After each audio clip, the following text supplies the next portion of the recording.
Beardo Banjo.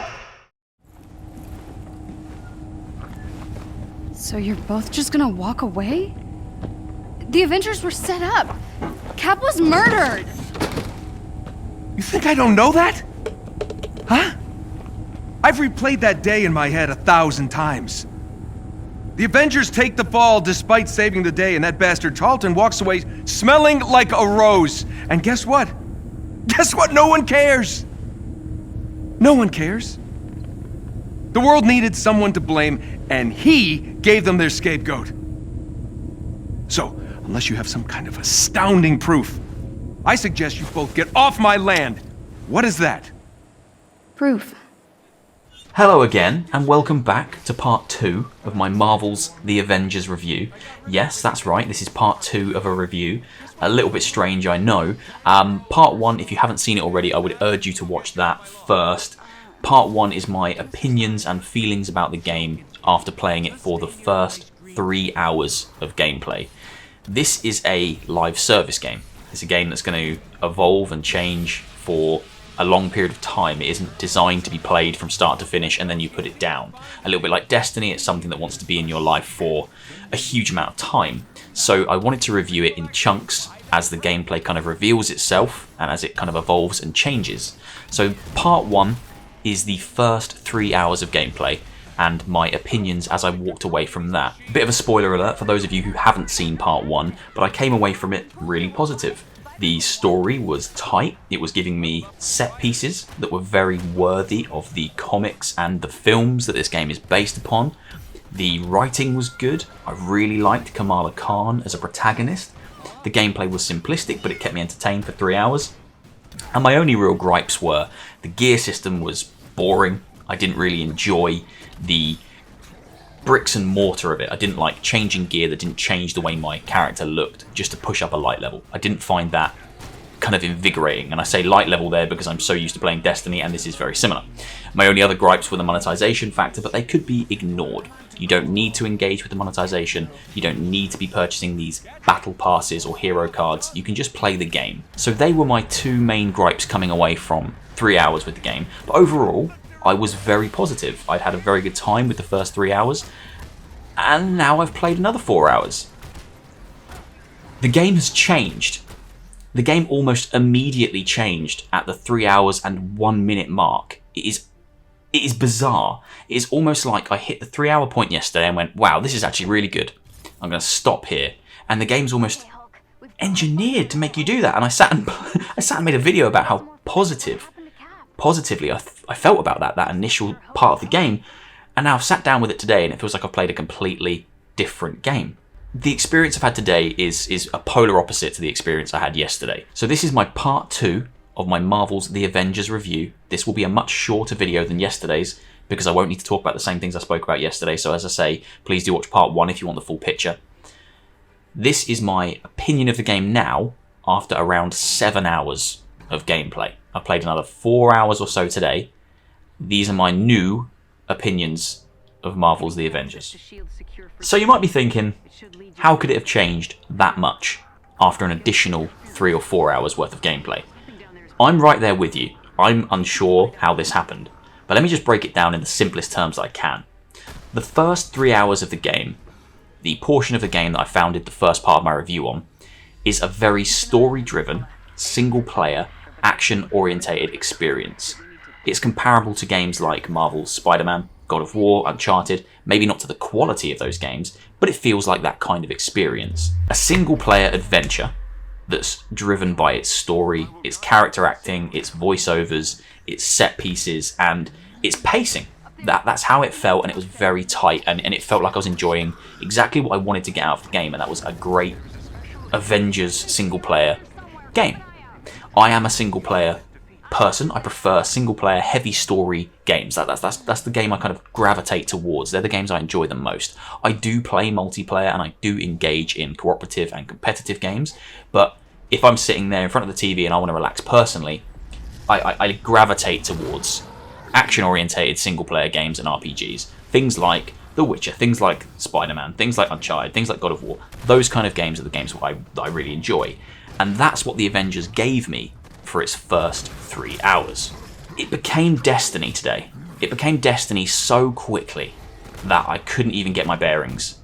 The game dropped the single player focus and that kind of tightly wound, story driven, set piece focused action game very quickly in favour of a multiplayer game that can be played single player. This isn't a single player game anymore that can be played multiplayer. This is a multiplayer game that can be played single player. Now I say that because me playing this game on my own, it's still treating me like I'm involved in a multiplayer experience, even though I've told it not to. Even though I've said, no, I'm playing on my own, that's how I want to play, don't matchmake, it still treats it and treats me like I'm playing with other people. I have to sit in loading screens where I'm waiting for the destination and it feels like I'm loading into a multiplayer game.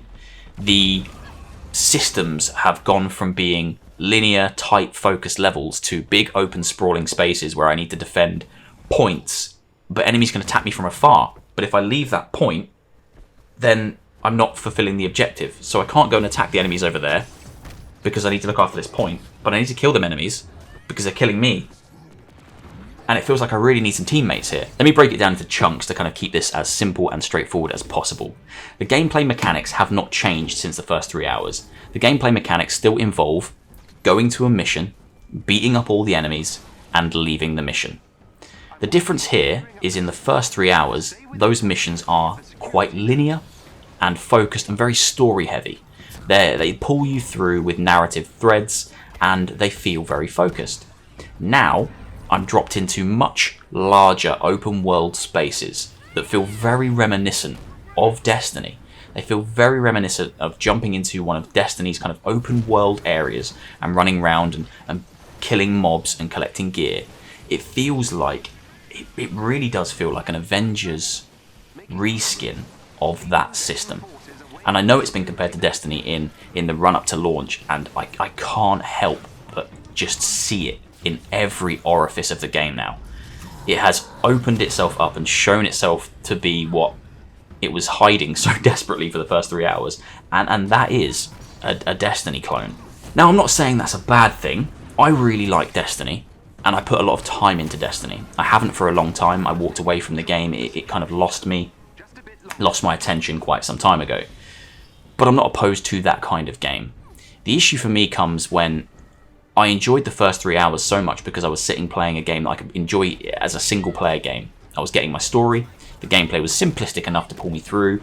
I didn't have to engage too much with the kind of the gear systems, which fundamentally are boring, and that hasn't changed. They are still boring. The monetization area, I didn't have to really give it any time. It didn't matter to me. I could have ignored it, and it was fine. But I was getting a story, I was getting action, and I was getting kind of good set-piece moments. That has all but disappeared now. I'm still getting the story, but it's being drip-fed through menus. I'm looking at menus and hearing voiceovers, rather than getting those kind of engaging cutscenes and kind of snappy, interspersed, small moments of characterization between action. I now get pre-game chatter while I sit in a lobby. Even though I'm playing single player, it sits me in a lobby on a helicarrier on the way to a mission, and I have to pretend like I'm waiting for other people to load in, even though I've told the game that I'm not playing with other people. I've turned matchmaking off, but it still kind of treats me like I'm playing a multiplayer game. The loading times have gone from almost nothing to massive. I sit now and wait between missions because I have to wait for the party to ready up, even though there is no party to ready up. It's the equivalent of the travel screen in Destiny where you see the spaceship come down and float for ages, and you're watching that before you go into a mission. And here I'm playing single player, but I'm still being treated to those multiplayer caveats that I don't want. I want a single player game. And I can't really be angry at them for this because this is the game they built. They've built a multiplayer game. It's just so strange to me that it doesn't show itself as that until about 3 hours in. At about 3 hours in, almost on the mark, on the nail, it changes almost completely. The mission structure stops being linear, starts being much more open-ended, much bigger areas, and it feels more geared towards playing with friends and just jumping in, smashing enemies, and then leaving. it loads you back out. There's no kind of culmination, there's no climactic battle really at the end of these missions. At this point, I just really feel like I've been bamboozled by the game. And I can't even be angry at the game because they've never advertised it as anything other than this bit that I'm experiencing now. Which is probably why I was so surprised after playing those first 3 hours when I was so happy with what I was experiencing. And it felt like exactly what I wanted. It felt like a single player, really tightly knit, well put together, story-focused Avengers game. And I was very happy with that. But the curtains now, sadly, after 3 hours, have started to fall away, and it's revealed itself as a Destiny clone. And I really cannot put it any other better way. That is the simplest way to put it. The gear system has not improved after 7 hours. It's still boring. It's more important now, which means I need to engage with it more often. But it is still just as boring as it was before. I'm going into those menus, I'm equipping the new most powerful thing, I'm scrapping the old stuff, I'm spending a lot of time just looking at Hulk's finger bones, rib cages, calf muscles, and it's not fun. That hasn't changed after 7 hours of gameplay.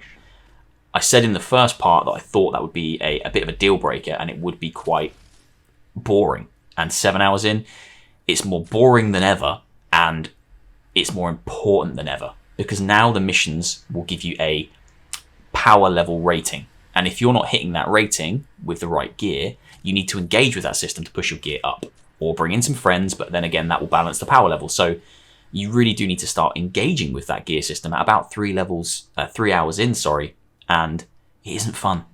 That hasn't changed for me. It's a personal thing. Perhaps there'll be people out there that will really enjoy that kind of grind of pushing up their power level and changing their gear. But for me, I'm not even reading the perks on these items because you get so many of them and they all look the same and they don't change the way your character looks. So why would you pay them any mind? You're just looking to push the number up. You're just looking to push that number up to the point where you can complete the mission you're doing. The gear system is still boring. The mission structure, without the kind of tightly knit set pieces and threads of narrative intrigue that were pulling me through in the first 3 hours, without that, they're now starting to feel like a slog as well. The missions I've done today have all been pretty much identical. I drop into an area, and these areas are much bigger than the areas I played in the first 3 hours. Those first 3 hours are designed to feel like a single-player, story-driven experience. They really are. They're framed that way. It's almost like that's the original game they pitched, and then something changed, and they decided to make a different game. These new areas are much bigger, and yeah, I like running around in them as the Hulk, doing a big stupid jump all over the place. That's fun. I enjoy that. But the actual meat and veg that you do when you're down there, the stuff that actually pads out the game, is just punching enemies over and over again. There's no set pieces to break up that monotony. You just beat up waves of enemies now. And because there's no finesse to the combat, which I mentioned in my first video, it's quickly getting more and more stale, just beating up the enemies. I'll run some footage in the back here where I'm fighting like a boss encounter at the end of a Hulk mission. It didn't feel climactic. It didn't feel like the end of a big kind of quest that I'd gone on. It just felt like I was thrown into a room with some colourful robot enemies who were very powerful, and just things started happening. I was just hitting buttons. There was no finesse. I just hit buttons until they died. It felt messy. It didn't feel like there was any strategy or tactics, and maybe that's just me. But I'm not the kind of person, I'm not the kind of gamer who just jumps into situations and smashes buttons. I don't enjoy that. But that's how I feel like I have to play this game, because there is no real finesse to it for me. I enjoy games for reference and not for the sake of anything else, but I enjoy games like Sekiro, and I play the Dark Souls games and Bloodborne, and I'm a big fan of FromSoft, so I do enjoy finesse in my combat and a little bit of strategy and kind of tactics. There is none of that here. It is completely devoid, and it's becoming more and more apparent that I won't stick around with this game for the amount of time that Square Enix and Crystal Dynamics really want players to stick around with this game. It will lose me long before that. I imagine I'll pop back in to try out the new post-launch heroes because they're free to play, but I don't think I'll engage with it for a huge amount of time beyond this, because the combat is just not engaging for me. And the mission structure, so far, that I've now been shown, these new missions that I'm going on, not the ones in the first 3 hours, are devoid of those set pieces. They are just drop into a location, beat up all the enemies, secure the asset, leave, and you don't even get a climactic wrap up at the end of the mission. It's very similar to Destiny in that you'll hit the last enemy, the enemy will die, then your character stops moving, your rewards start popping up, and before you know it, you've loaded back onto the loading screen, you're sitting in the helicarrier, getting a kind of a post-match summary. It feels like a multiplayer game that can be played single player. I'll keep coming back to that. This is not a single player game that can be played multiplayer. This is a multiplayer game that can be played single player. To bring back my point about how much it is Destiny, the Chimera, which is your base of operations in the game, has started to open up to me. And there are vendors and factions starting to turn up. And they are handled in the exact same way that they are in games like Destiny. Factions, you'll pick up daily quests and daily challenges and daily missions. When you complete these, you upgrade your faction standing, your faction level goes up, which allows you to get new items from a certain vendor who lets you buy faction items. It's if you've played Destiny, you know how this works. You know how this story goes. Now, there's not a huge amount else I'll touch on, but there's a few things I mentioned in the first video that I just want to come back to here because I've looked into them a little bit more. One thing I spoke about in the first video was the hero cards. Now, the hero cards were a bit of a point of contention before release because they've had some controversy around the fact that all the heroes within the game at launch have their hero cards available to everybody. And a hero card is like a battle pass. As you level it up, you unlock costumes and name tags and emotes, etc, etc, etc. Every hero that comes out post-launch, the battle pass is, I believe, £10 or 1,000 credits. Now, technically, you can earn those credits in-game by completing the existing battle passes of the heroes that already exist within the game. But my point in the first video was, how easy is it going to be to level up those hero cards? Now, I've played for about 7 hours today, and all my hero cards are still on level 0 for Iron Man, Hulk, and Kamala Khan. Now, that's either because I'm just crap, or they do take a little while to unlock. You upgrade the hero cards by completing daily challenges and weekly challenges. I believe to do one level on the hero card, it's 4 or 5 points. You need to get 4 or 5 points to upgrade a level. A daily challenge is worth 3 points, and a weekly challenge is worth 11 points. So, and each hero card has 40 tiers. In theory, if you're playing this game a huge amount, they shouldn't be that hard to max out. And if you max out all the hero cards of all the characters within the base game, that's going to net you, I think, 1,400 credits from each character. There's a lot of credits to be earned in the game that you could then use to purchase post-launch hero battle passes. So technically you wouldn't need to spend any actual money if you really enjoyed the game and you engaged with those daily and weekly challenges. Each hero also has his own or her own daily and weekly challenges to complete to level up their battle pass. I've put some points into the Hulks, not enough to get me up the first level. I think I've done one daily challenge. And I still have challenges to do for Iron Man and Kamala Khan. So there's content to work through there, and it doesn't feel like the hero passes or the hero cards are as hard to upgrade as I first thought. They're not going to be a breeze. You're going to have to put some time in to complete these challenges, and it depends how hard the weekly and daily challenges are, but it's very possible. Fundamentally, I think that's probably all I need to say about this for now. I'll probably do one more of these videos. I'll probably get myself up to around 15 hours with the game, and then I'll do one final opinion around how this game shakes out. I'll put some time into multiplayer, so I might wait until Friday for the next video that I make about this, because I don't have any friends on there currently that are playing. I could play with randoms, I guess, but everyone else that I know that's getting it is getting it on Friday, so I probably won't do another video until then about it, but I probably will do one more video just to kind of give it a fully fleshed out look, put some more time into that campaign, play with the multiplayer, and just kind of get stuck into the meat and bones of it a bit more. But in summary, if you're thinking of buying this game, just know what you're getting into. You're not getting a tightly knit single player action game like Marvel's Spiderman or like Uncharted or God of War or any single player driven game that you can think of. This is a multiplayer game that can be played single player. The first 3 hours would lead you to believe that's not the case. The first 3 hours are very good, and they feel like a single player game that is very tightly knit. But then it changes almost exactly at that 3 hour mark, and it becomes a game that is very, very similar to Destiny. If you have played Destiny at all, if you spent any time with Destiny, the systems you've seen there, whether it's the factions, whether it's the gear, whether it's the way you load into levels, whether it's just the mission structure and the way it scales with your power or light level, all of it is almost identical to the way that Destiny works. It's not that there's no fun to be had here. There is still fun to be had. I'm still finding little glimmers of joy. The game will occasionally throw a mission at you that is a single player mission that is just purely story driven, and it feels like the kind of content I want. It feels like the Avengers game I want personally. And it's great. Tony Stark's mission was great. The cutscenes are still good. They're still well voiced. The characters still feel very enjoyable to watch, and watching them interact with each other is enjoyable. But for me, the combat is starting to get boring because the mission structure doesn't mix it up enough to keep it exciting. It is a button mashy fest with no real skill. While I'm on this point, very, very strange, the game threw the combat tutorial at me at about 4 hours in.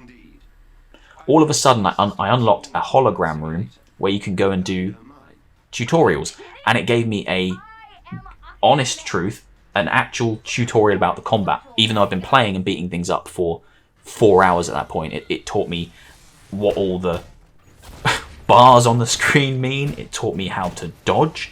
It taught me how to fly as Iron Man. It was really bizarre because the game had already done that, and then it did it again 4 hours in an actual kind of tutorial environment with prompts and stuff. Very, very strange. The set pieces are gone. The movie magic is gone. Just going into places, beating things up, leaving with my very uninteresting gear, and then looking at the shop and going, I can't afford anything there, but it's going to force me to buy something and spend all my points for me. Having a great time. Thank you for watching. Please just watch these videos if you're thinking about buying this game.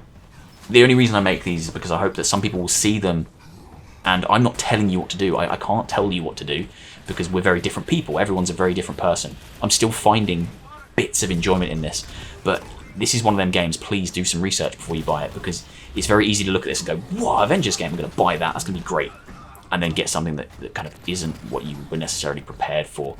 If you have played Destiny, it is very similar to Destiny. I can't hammer that point home enough. At the 3 hour mark, that is what it becomes.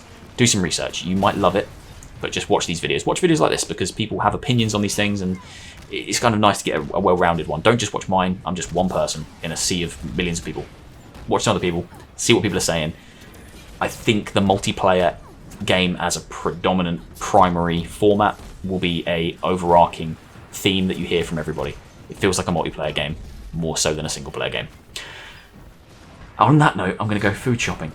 Hope you've enjoyed, guys. I'll see you soon for another one. I probably won't do a Marvel video tomorrow. I'll do something different because I need to relax from Marvel for a bit. But I will do one more just to sum up my review and kind of tie it all up, probably on launch day on Friday. Hope you've enjoyed. If you did, please leave me a like. Leave me a comment. Really appreciate all the comments on the first one. It's nice to talk to people about this kind of thing. And hit subscribe if you enjoy my content. I'll see you soon for another one. Take care, guys. The outfit is all about attitude. You gotta wear it like you mean it. Show me what you got. Come on, you can do better than that. Yeah, now we're talking. All right. You know what? Maybe I can help you with some upgrades for that. Gear's already spinning. Really? Yeah. Oh, and if Bruce says anything, just remind him that all he wears are super stretchy shorts.